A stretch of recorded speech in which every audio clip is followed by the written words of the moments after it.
The following podcast is a presentation of Project Entertainment Network. Welcome to Vicious Whispers with Mark Tullius, your source for horror, sci-fi, suspense, and all things violent.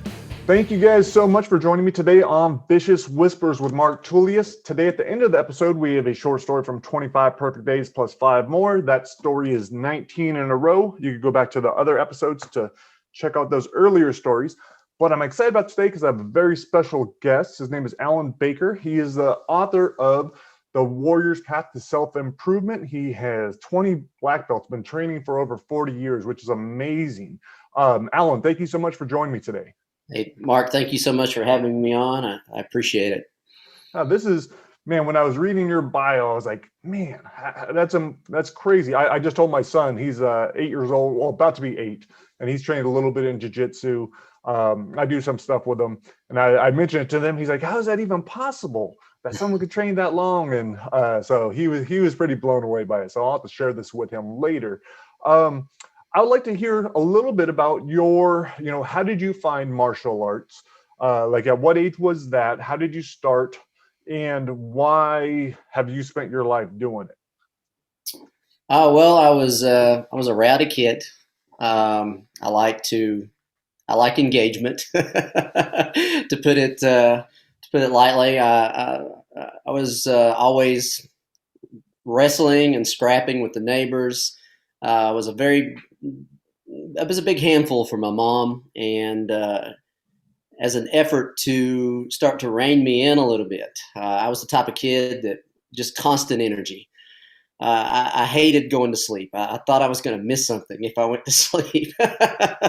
So in order to kind of rein me in a little bit, she took me to the local martial arts academy and introduced me to him. I started going to class, and he had 2 sons. I still to this day remember it.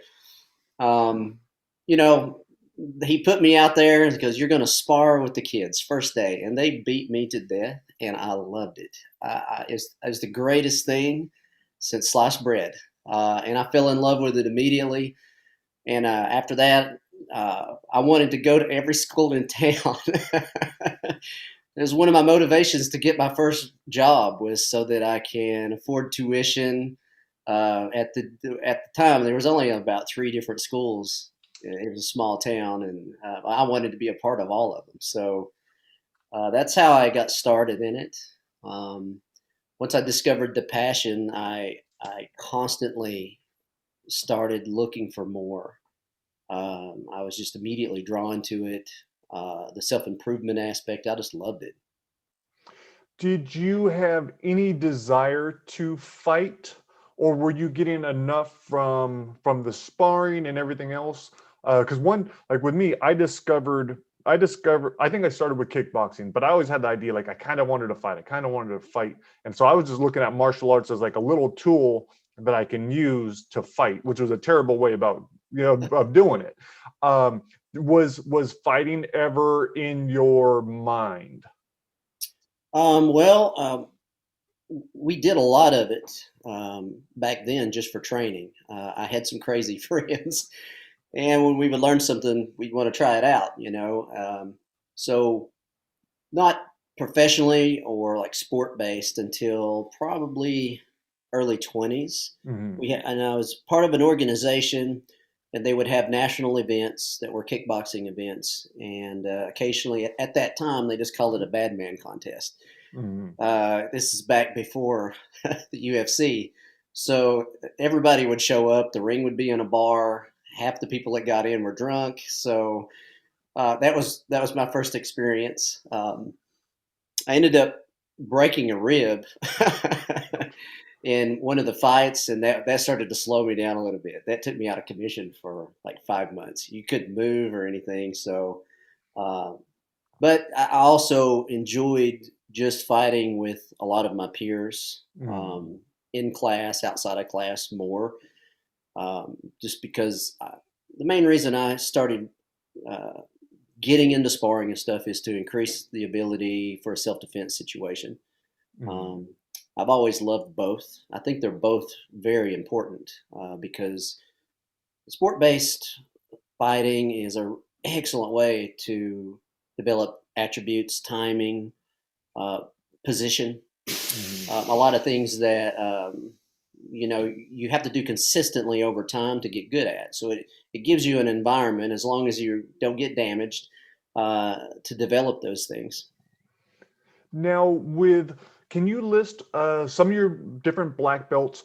And I was wondering, are there any that mean more to you than others? Maybe some that were harder to achieve. Maybe are there any martial arts that you feel are a little bit more effective? And I know that's a tough one. Like I'm good friends with Ben Saunders, and he talks about, like, man, anything you put 100% into, like, you can make that technique incredible, but I was just wondering what your experience is with that. Well, the way I look at it is, I have a quote I tell everybody when we start discussing what system is what better, and it's out of Burmese Bondo, and it's all systems are designed by man for man, therefore man is ultimately the answer. The human machine is the answer. So I also have another principle I follow, which I call system as a source. So it's not the sole point of information; they are sources of information. And when you put the human machine in a combative situation with one opponent, two, three, four opponents, certain things happen because those things are based on primal environments, primal energies, and we're only built certain ways. We only can do so many things. And there's only certain ranges that will happen in combat. So it simplifies it. So for me, I choose those ranges and what my goal is as far as tactics in each range. And then I will borrow information from different systems to make sure I have a complete answer in each area. So I love all martial arts. I get more, for instance, out of jujitsu when I'm looking at ground fighting, but you also have other aspects on the ground like anti-grappling or a ground fighting aspect where I may be down and I'm having to fight three guys that are standing. They don't want to come down there. Maybe they know you know how to grapple. So how do you deal with that? And then you can pour weapons into that mix. So you have a ground-based idea based on weaponry. So I try to keep a broad view, a realistic view, and then pick pieces of information out of my different sources and grow my own system. And it's very Jeet Kune Do-ish, which is where a lot of the philosophies originally came from. So that's how I look at it more. From my perspective, I could give you a list of different systems I love to train, even to this day, because of what it does for me physically. But as far as developing good answers that will work for me in a self-defense situation, that's generally the approach I'll take. That's awesome. No, I really like that approach.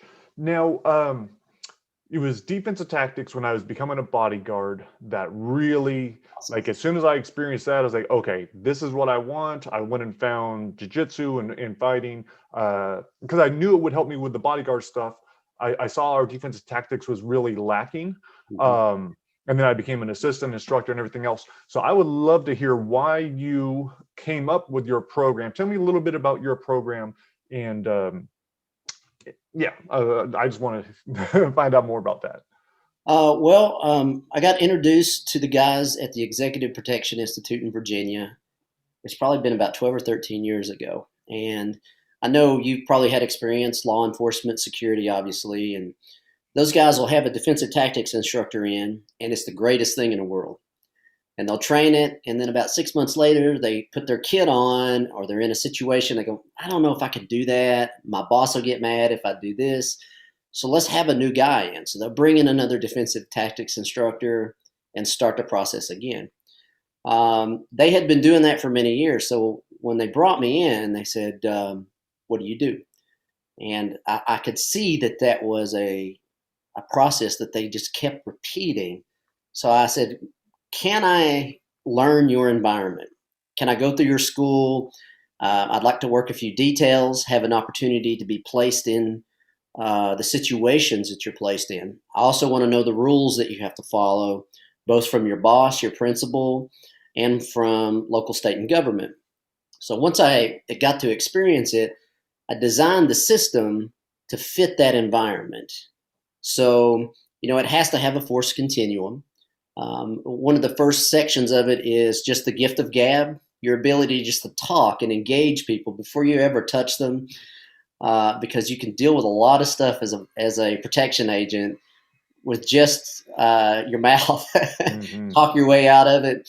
We really, truly can't put our hands on people in those situations, especially, if you are working a client that is executive based.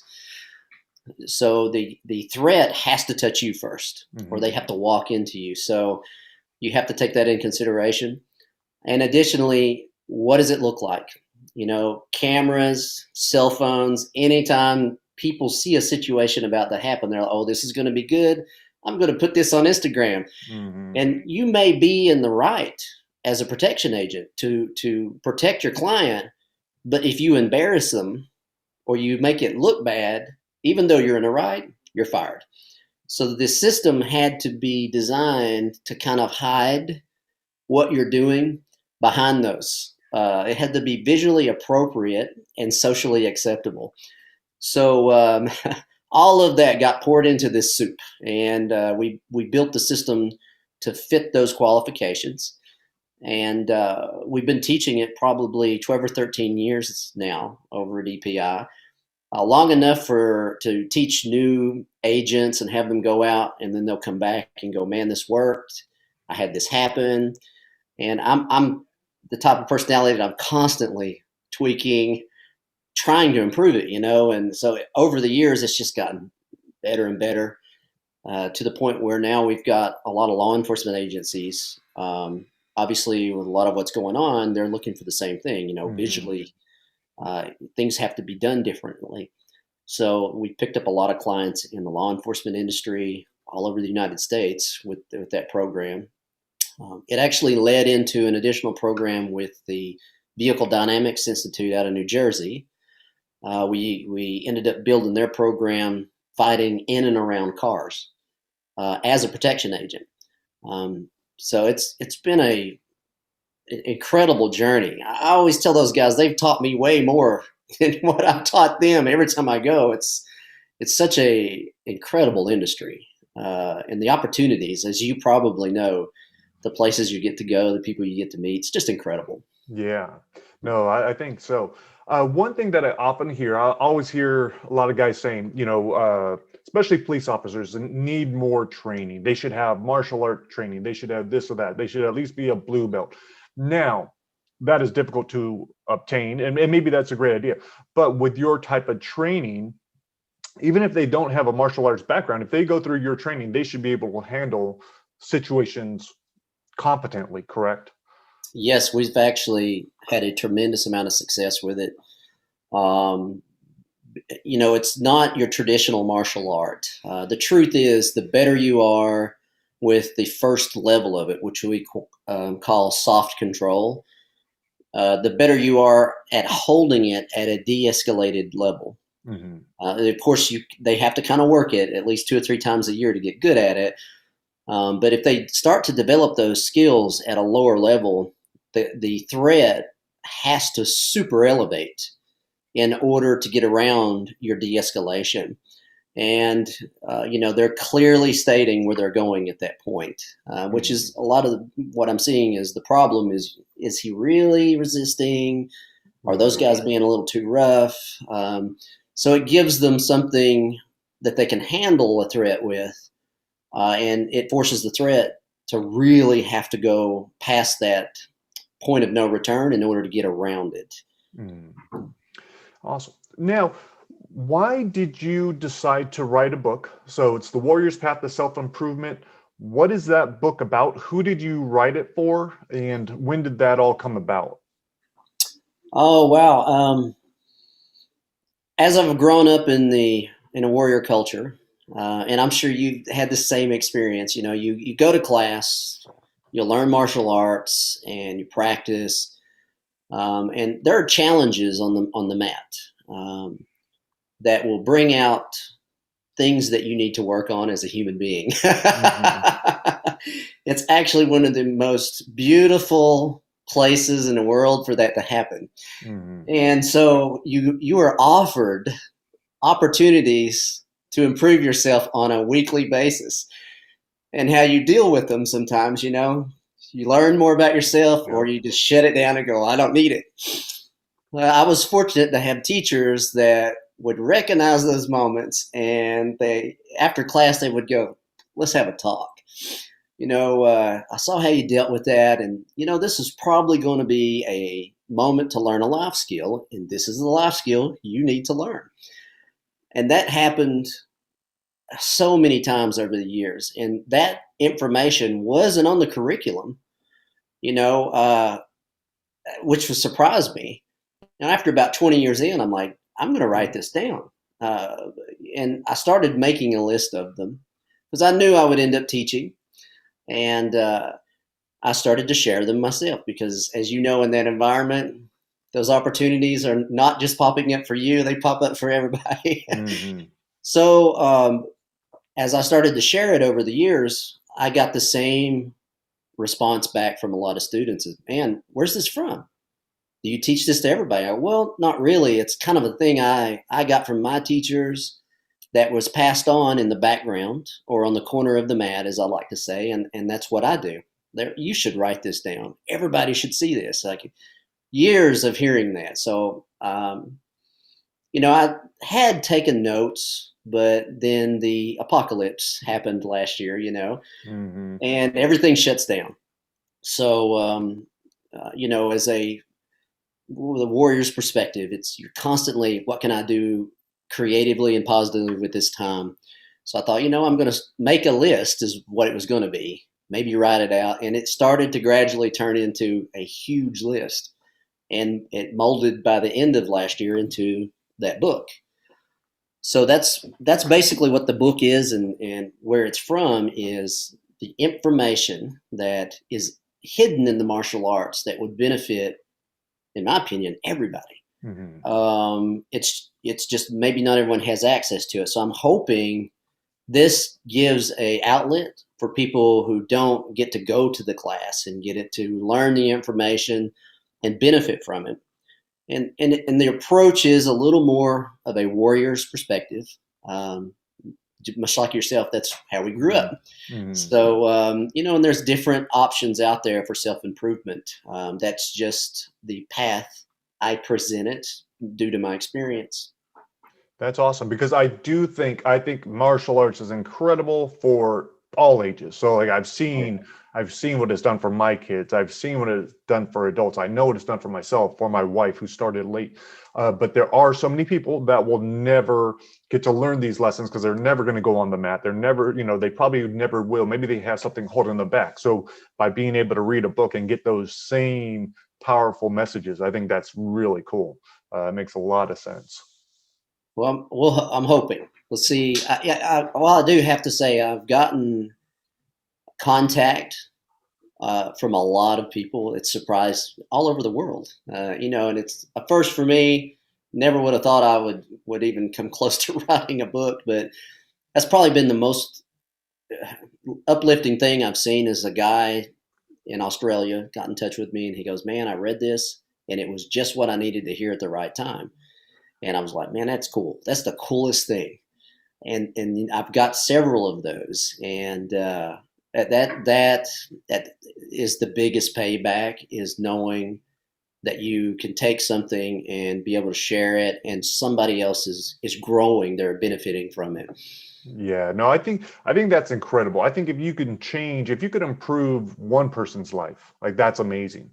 I always had a hard time sharing my stuff, feeling like it's bragging, just marketing in general. But I had a friend or someone I met at a book festival. He's like, if you have something that you believe in that can actually help improve someone else's life, he's like, not only should you share it, but you're kind of like obligated. Like that's the right thing to do, is to get that out there. So I'm happy that we're talking about this. I'm going to definitely read it. Now, one thing that I saw you mentioned is breath work and meditation. So I'm finishing up my book on recovering from traumatic brain injury. That's the follow-up of my MMA book. I didn't think I had traumatic brain injuries, and so I was writing it for other people that did. But the more I went into the book, the more testing I did, my brain was a wreck. And so I've managed to turn that around. But one of the very last chapters, I deal with breath work and meditation. So I would like to hear from you. You know, why do you even mention those things? Why are those two things important? Well, to go back to my experience, how I got most of my information is from my teachers and in my life. You know, we were warriors, and a lot of times in a warrior's culture, you're introduced to things physically first, and you'll learn those principles physically, and then a good teacher says, hey, you know, you can apply this emotionally, mentally, spiritually. So I got introduced to physical challenges, and I was pretty athletic, but a good teacher will make them more and more challenging until you can't do it because he wants you not to do it. And then he wants to see how you handle it. And when I finally got to that point where I couldn't produce more physically, I couldn't squeeze more out of my body, that's when my instructor introduced breath work. And he used the term that the breath is the bridge. It is the one thing that you can take control over that allows you to control your body, your mind, your emotions, and rein them in and control them, and then eventually use them to empower you and move forward with it. So he started to introduce different types of breath work, depending on what I was doing physically. That's how I first got introduced to it. And it ended up being a daily routine. You know, we would do it in the mornings, and he had me start doing it like a 10-minute routine in the morning of just what he called a full cycle breath. And the benefits that came out of that, he was the type of teacher that would say, look, just go do it and then come talk to me later. Because he wanted you to find it on your own. He said, you walk the path, you have the journey, and then let me know what you find. And I started realizing just how much it would change on a daily basis, the amount of energy you have on a daily basis, the clarity you have, the quietness and the peace that it creates inside the body. It was amazing to me. And one of the big things for me, like I said earlier, I was a very hyperactive kid. One of the stories I tell in the book is where I went to school. They wanted to drug me. So they called my mom and was like, hey, you need to put this kid on drugs, man. We can't handle him. So thank God for mom. She was like, nope, you got to deal with him. And but the breath work was one of the first things that helped me quieten the mind to the point where I could focus on something. And at that time, you know, it was physical because of the training. But as I moved forward in life, I realized that it was the beginning of mental control, emotional control. And so it is such an important thing to master, even on a basic level, so that you can move on later to controlling yourself and the different elements of the human machine. Sometimes I believe it's just taught as breath work, and it's great for you. But when you start getting introduced to those additional benefits and how it can connect you to growth, emotional control, it's just one of the most incredible things in the world. I could talk about it for an hour. I teach it a lot more now openly in my classes, clients when I'm doing coaching or mentoring. You know, even we have a group that we're working with that's just business related, and you know, they were like, why are we doing this? Until they've done it for about 2 months, and then they're like, we get it. You know, as you know, the more you're able to master yourself and hone yourself as a tool, the better you can apply outwardly to the world. The more you can change, the more you can affect. It grows in both ways. you get better, and the things you will express outwardly to the world will improve. Yeah, no, I think that's amazing. When I first started doing the chapter, I had a really hard time because breath work and meditation feels like, for someone that's super productive and wants to be on the go, it feels like you're doing nothing, right? You're sitting there and you're doing nothing. Um, but like I was looking back, I'm like, oh, well, I'm really, I do my breathing all the time. I just wasn't even aware of it. I'm doing meditation all the time too. I just wasn't aware of it and just how powerful it was. And it was because learning it through jiu-jitsu, learning it through yoga, learning the power of it, and by actually experiencing it first, and then reading up on it and trying different variations, like that's only made it that much better. But yeah, I tell everyone, one of the coolest things is whenever my son is having a hard time, he's wound up, or even if he wants to go into the cold pool, like he'll just start doing his breathing, and it's so cool to see, like, okay, he already has this, he already understands like that it's powerful. So yeah, no, that's awesome. Now I have a very selfish question, because I struggle with, so for the last year or so, I haven't trained anything. I haven't trained jiu-jitsu. Part of it's COVID related, but also I have a neck injury. Yep. And I've really struggled with, okay, I want to go back. I want to get back on the mat, but I also know I'm probably going to keep messing up my neck. I think a lot of that is my identity, struggling with identity. I want to be a tough guy. I want to get a brown belt. I want to get the black belt. I want those things. I want to be, but for someone like that, that has an injury, would you recommend maybe a softer art? Or do I need to change my mentality on how I train? And how have you been able to maintain your body with all this training, because I'm sure you've had plenty of injuries and you've had to probably take time off. So what advice could you give me or someone else in my position who's a little bit older but does want to get back into training? Well, one of the first things is after a certain age, you have to have a self-maintenance program.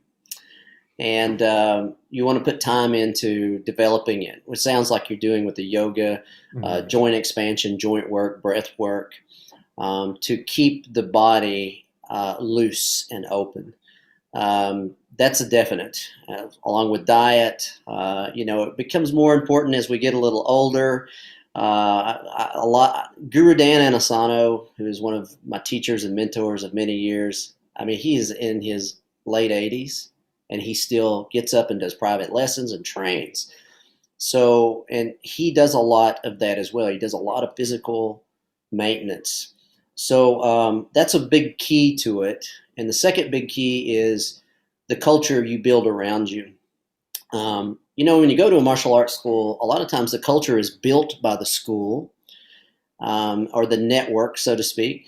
And you might go to another one and it'll have a little different culture. You can build one of your own. You can say, I'm going to use this partner. And even now, I've got a shoulder injury I'm having to deal with. And I have to tell my partners, this is the percentage, and I mean it. Mm-hmm. We have to stay away from this area. And we're going to train in this way. And the big thing is that you keep moving. Even if you have one partner that understands and says, okay, Mark, we're going to roll today. But I'm going to stay away from your neck. Maybe I'll just work guard or I'll work side control. And, anytime you feel uncomfortable because it's getting close to an injury, you tell me. I understand that. And I have to check my ego a little bit. And we'll work around it. Because really the truth is you have to keep moving. Even if it's just a little bit, a couple times a week. If the culture has gotten so rough that it's causing you to step outside of it, then it's time to adjust the culture. Well, because that's one of my problems. I realized where I had been training with 10th Planet headquarters with Eddie Bravo. So I'd go down there, but everyone there, like, they want to show off. They want to perform in front of Eddie. It's a lot of killers. And then I don't have the ability yet. I haven't developed that ability to say no. So I want to go with 20-year-old white belts or higher belts that are going super, super fast. I'm going to get hurt. Like, I need to, either I can't go there or I need to develop the mentality like, okay, I'm just not going to engage. I have to set my boundaries and really stick to them. Like, I'll go in with the idea that I'm going to do that. But then when it comes to it, like, I'm like, oh, well, screw it. And then I'm not going to tap and then I'm going to get hurt. And so much of my ego, even though I realize it's a problem, like that ego is still there, and I'm having a hard time, letting Yeah. that ego go. And like a lot of guys, they'll drop out because of that. And, they'll talk about the good old days. And I'll tell them all the time, right now is the good old days. You should be making them. And, it's life. If you have to move over to that corner and slow down a little bit, that's the way it is. The big thing is don't stop. Go back to class, or if you have to find another one that gives you the ability to move your body and continue to grow, because they are out there. That's what's important, because it keeps you healthy. When you stop moving, it's when you start dying, and we don't want that. Yeah, I don't want that at all, and I want to be a role model for my kids. I want them to see me That's training cool. again, and they want to get back into it too. So the goal is we're going to start up again 1st of May. Awesome. So, and just nice and slow and ease back into it, because I think the martial arts are incredible. I wish I had realized the importance of them early on. I wish I had been exposed to them early on, and and all kids. I think if martial arts were in schools, I think it would be amazing. I went to Brown University, and I was able to interview kids that it was their first time. They have a grappling and like a fighting club at Brown, and lots of these kids, it was their first time doing any kind of martial arts, and they were just talking about just how much it gave them, not only confidence but body awareness. I think it's just such an incredible thing. So I really appreciate you coming on and talking about your journey, talking about this book. Where can people find out more about you? Where can they pick up the book? Where are they going to follow you on social media? Well, right now the book is on Amazon. Just enter in the title of the book and it should come up. I have a couple of websites. The one that's just for me and the Warriors Path program is sifualanbaker.com, SIFU, which means teacher. The name of the academy in Atlanta is the Atlanta Martial Arts Center. You do a search on it, it'll come up. We've been there for almost 20 years. And on social media, Facebook, Instagram, I'm Sifu Alan Baker. Okay, awesome. Well, I hope, I'm looking forward to finally traveling again and getting to different places. And so if we do head down there, I'll definitely like That to would go be awesome. attend some of your classes. Now, I think that'd be cool. That was one of my favorite things about when I went around the country interviewing fighters. I had hit 23 different states. I was very intimidated by it, but it was just such an incredible thing by meeting all these different people, and talking to different people on the mats and meeting all these different instructors, and just what a good experience that was. That's fantastic. Yeah, so I would love to go down to your school. I think that'd be Anytime. amazing. Consider it a second home. All right, very cool. Well, thank you again for being on here. I really appreciate it. And I hope you have an amazing day. All right, Mark, let's keep in touch. I appreciate it. And let me know how that training goes when you pick it back up. Awesome. I hope you guys enjoyed that interview as much as I did. I know I learned a lot from it. I'm excited about checking out his book. Hopefully you will as well. That's The Warrior's Path to Self-Improvement. Now we're going to go with a little bit of fiction. This one is taken from 25 Perfect Days Plus 5 More, 19 in a Row, narrated by David Thompson. Thank you guys so much for listening. Hope you have an incredible week, and I will talk to you later. Peace.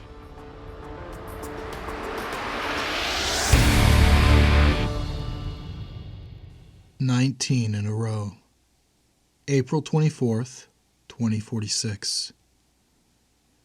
Emily Jaworski stopped at the front door and hovered her hand above the reader. Try as she might, she couldn't bring herself to go inside. She was at the wrong house. Unlike Justin, the man she should have been with, Brian didn't understand what she was going through, and he never would. After wiping her eyes with her sleeve and fixing her hair, Emily placed her palm against the reader. There was a soft click, and the door slid open. A cold blast of air greeted her when she entered the house. The place that would never be a home. Emily crossed the living room, leaning her briefcase against the wine cabinet, no one asking her how her day went, whether a decision had been reached. She didn't know if the house was quiet because Brian already knew the answers to those questions thought he knew them, or did not care.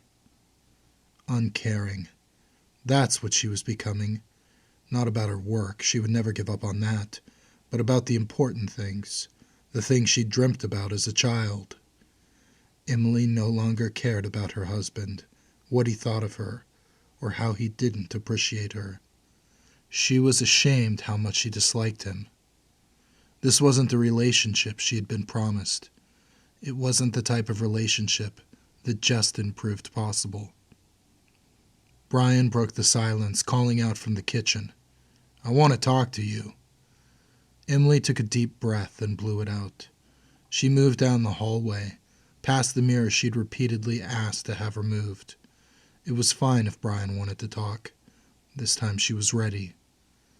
There was her Prince Charming, the stud she should be forever grateful for.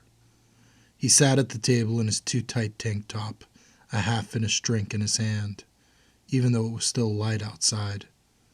Flexing his arms so it looked like he wasn't trying, Brian downed the rest of his drink and poured another from the bottle of whiskey beside him. He waved Emily over. "Have a seat." Emily was halfway across the kitchen before she realized she was moving, responding to his commands. To prove she had a mind of her own, Emily opened the refrigerator and got a bottle of water. While she unscrewed the cap, she watched him watch her, knowing her little detour made him that much angrier. Brian gulped half his glass, cleared his throat, and waited, the tattoos on his upper arms rising and falling as the muscles twitched. The controller's clenched fist covered his right arm. The way's path of fire cutting through the clouds decorated his left. Emily thought it fitting that the only thing separating church from state was Brian's broad chest. Too bad even less separated it in the real world. When Emily made no move to join him at the table, Brian rose from his seat, his particle pistol holstered on his hip. "I asked you to sit." Emily took her time, walking to the table and pulling out her chair. "Do you have to wear that in here?" Brian's eyes narrowed, and he took his seat. "Unlike lawyers, controlling force agents are always on duty. I need to wear it, and I will wear it." "Well, I'd feel better if you left it off when you got home." "Yeah, well, I'd feel better if I had your job and could stop working the second I left the courtroom." His daddy could have bribed Brian's way into a law school, but not rig it so he passed. She was tired of fighting, of making the day worse than it already was. That's why Emily kept quiet. "And you know what else I'd feel better about?" Without giving her a chance to guess, he said, "Moving out of this goddamn place. How long are we going to live here?" "Sorry, it's not as nice as your Aunt Susie's." She'd only been to the house, but vowed never to return. Not about to believe anyone related to Brian would act out of self-sacrifice. Afraid we'll never make enough to live in the hills. "It doesn't have to be the hills, but it has to be better than here. How long before you stop wasting your time and start making some money?" "I'm not wasting my time." "What else would you call 19 consecutive losses?" "I told you what was important to me when you asked me to marry you. I told you what I wanted to do with my life." Brian couldn't say a word about that, having lied to her about everything, tricking her into marrying a man he was not and had no intention of becoming. So as always, he raised his voice, the only way he knew how to win a debate. "Look at this shithole. It's an embarrassment.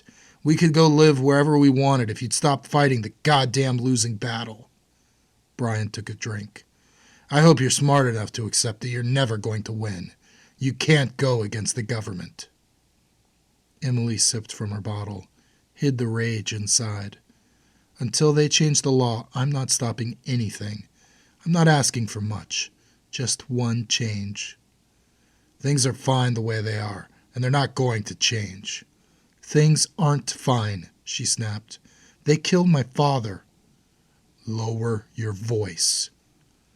Afraid what could happen if she didn't, Emily regained her composure. "He didn't even have a trial. The 5-minute rule is bad enough, but without a trial, allowing it is unthinkable. I'm not trying to change the world. I just want to amend one law. And it's not going to happen. How many more times do you need to lose before you realize this? As many times as it takes. I don't mean to get upset, he said, as if talking to the child they would never have. But I worry about you. It's bad enough that you don't go to services with me. Then you wear that thing and go blaspheming the government. Emily fingered the silver St. Michael medallion lying against her chest.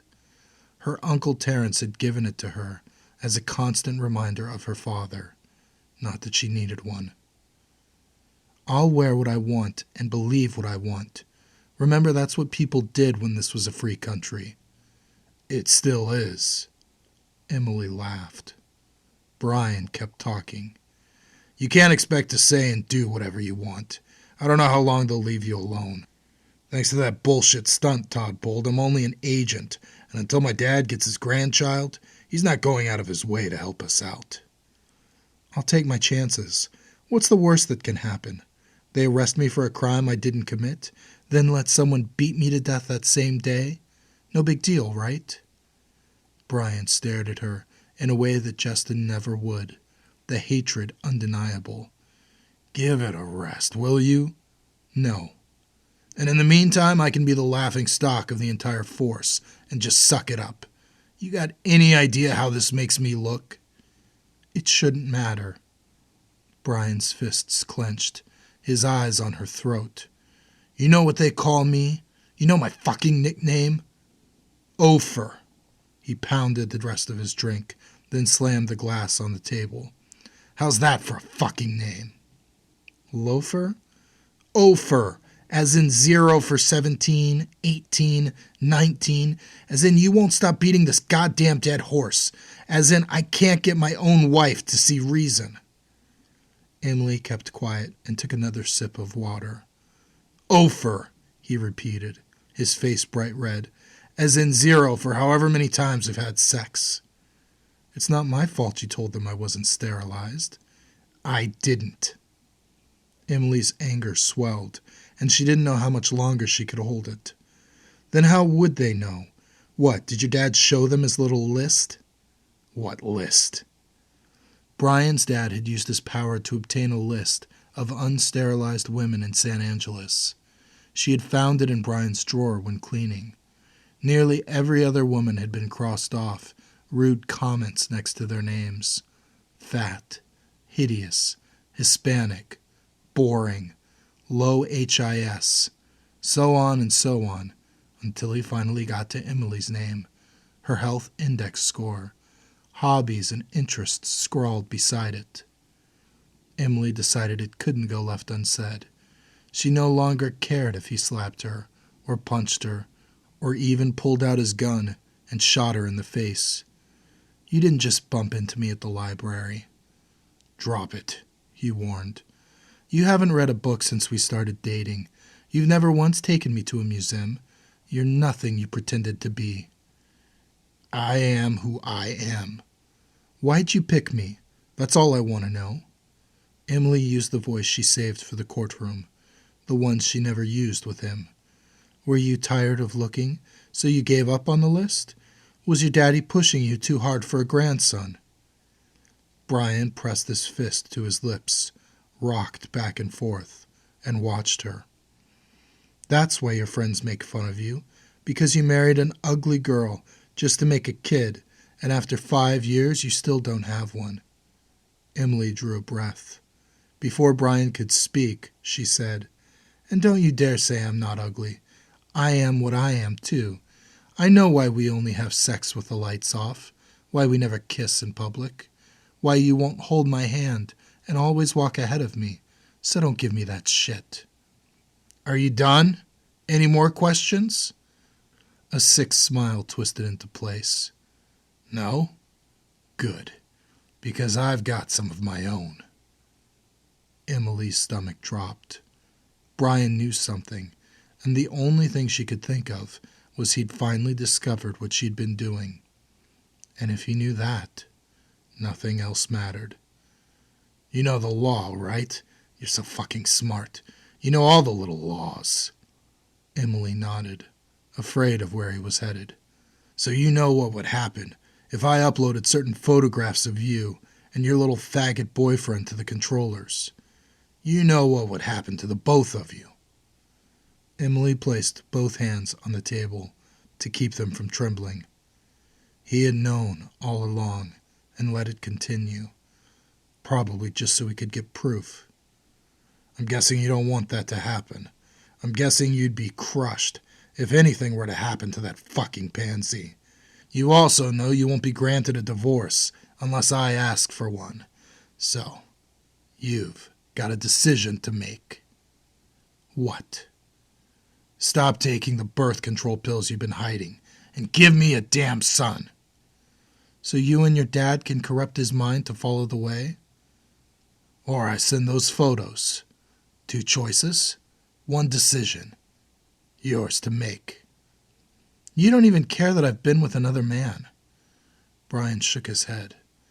I don't care about you. I might have once, but that's over. You're a slut, and for that you'll burn. He took a drink. Give me a son and I'll divorce your sorry ass. You and your little boyfriend can fight the good fight and fix the world. I hate you, Emily said, as her eyes began to water. Think of your wonderful Mr. Adams, Brian said. I really don't think you want me to visit him. If anything happens to him, what? You can't touch me. And I won't, Emily said. You hurt Justin, and you'll never get a child. So I leave him alone. Forever. Fine. I don't care about him. He's nothing. He can have you. For the first time in their marriage, Emily realized her power. And I'll still see him. It took Brian a moment to answer. You better be pregnant in 6 months, and if it's not mine, you both die. The tears slipped down her cheeks. So, what's it going to be? Brian asked. Are you going to give me my son? Emily cried too hard to speak. That's not an answer, he said. She wanted to tell him he was too stupid to realize the tears were exactly that.